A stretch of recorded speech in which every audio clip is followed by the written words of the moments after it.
Alec Baldwin's wife, Hilaria Baldwin, has come under fire again for what many have deemed as using a fake accent. The yoga instructor allegedly fakes a Spanish accent, even though the Boston native was born and raised in Massachusetts. Hilaria Baldwin previously said she was born on Majorca in Spain and was raised there, which she has said explained her European accent. But she's not the only famous face to be called out for allegedly not using their authentic way of speaking. Everyone from Lindsay Lohan to Madonna have come under fire for their fake accents. From the top, clockwise, Meghan Markle at the 2022 Robert F. Kennedy Human Rights Ripple of Hope Award Gala in New York on December 6, 2022, Dorit Kemsley at the 2022 People's Choice Awards in Santa Monica, California on December 6, 2022, Lindsay Lohan on The Drew Barrymore Show in New York City on November 10, 2022 and Madonna at the 2021 MTV Video Music Awards in New York City on September 12, 2021. All four women have been accused of using a fake accent at some point.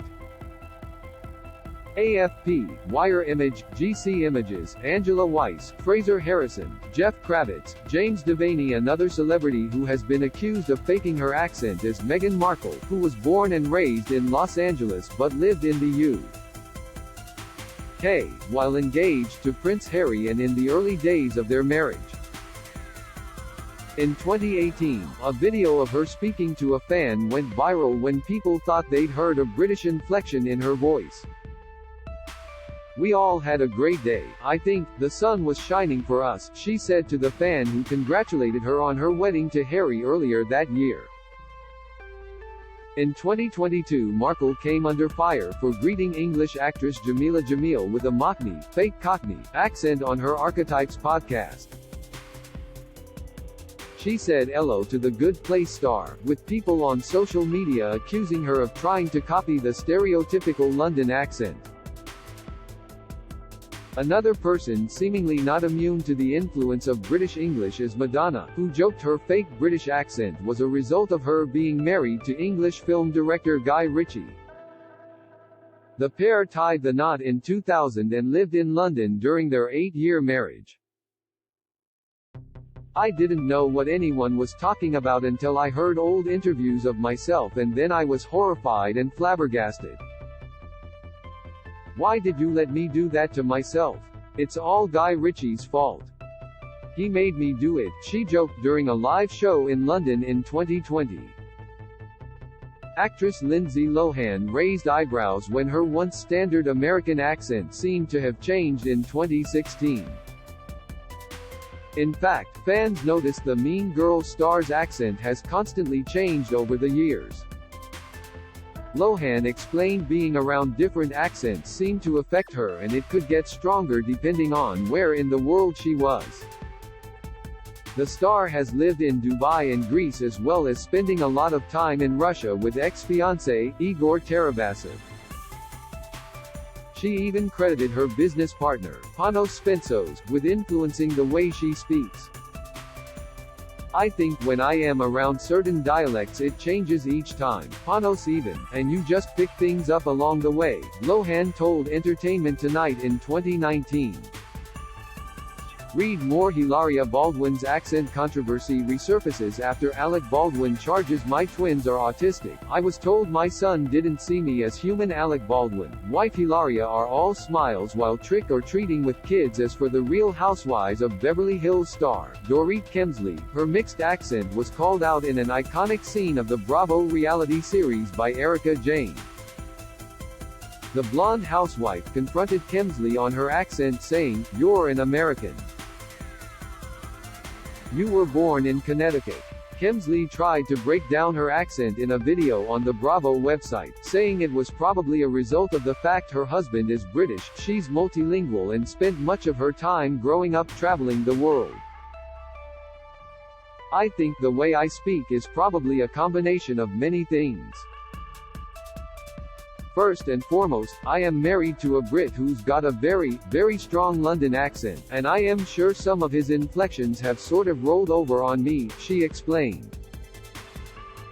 My parents are not American. I was born and raised in America. I did spend a significant amount of time, nearly 10 years, back and forth going to Europe. Kemsley added, I spent a lot of time working all over the world and in various places of the world where people didn't speak English all that well. I had a tendency to over-enunciate, so I think at times some of my English is part that and part inflection. And you know, being around a lot of Europeans and a lot of Brits, you just become a product of your environment really. That's who I am. That's the way I speak. I don't hear it. My husband doesn't hear it, but it's definitely become a topic of conversation. Tom Hanks' son, Chet Hanks, was accused of verbal blackface when a video of him speaking with a Jamaican patois accent went viral in 2020. He defended his use of the accent in December 2020 on Clubhouse, an invite-only voice-based social media app where users can enter into different rooms to listen to or participate in a conversation. I have no ill intentions and I am just being myself. It's really as simple as this, he said at the time. If I get on a binge or if I am watching a bunch of English gangster movies and I am just going about my day-to-day business like ordering a coffee in Starbucks and be like mimics Cockney accent, gimme a latte. It's not coming from a place of oh I am going to s*** on these English people, you know what I mean. Hanks managed to poke fun at himself, making a cameo appearance in Donald Glover's acclaimed series, Atlanta. In the episode, Hanks played a man raised by a Trinidadian nanny, and appears at her funeral as an adult still speaking with the accent he picked up from his childhood carer. The American Speech-Language Hearing Association explains it's not so unusual for people to have their accents influenced and describe the process as accent modification. Modifying one's accent is not simply the result of geography or social influences, but also an attempt to fit in. They're sending out a signal of some kind, Jack Chambers, a professor of linguistics at the University of Toronto, told the Wall Street Journal in 2003. It may be insecurity. They want to fit in.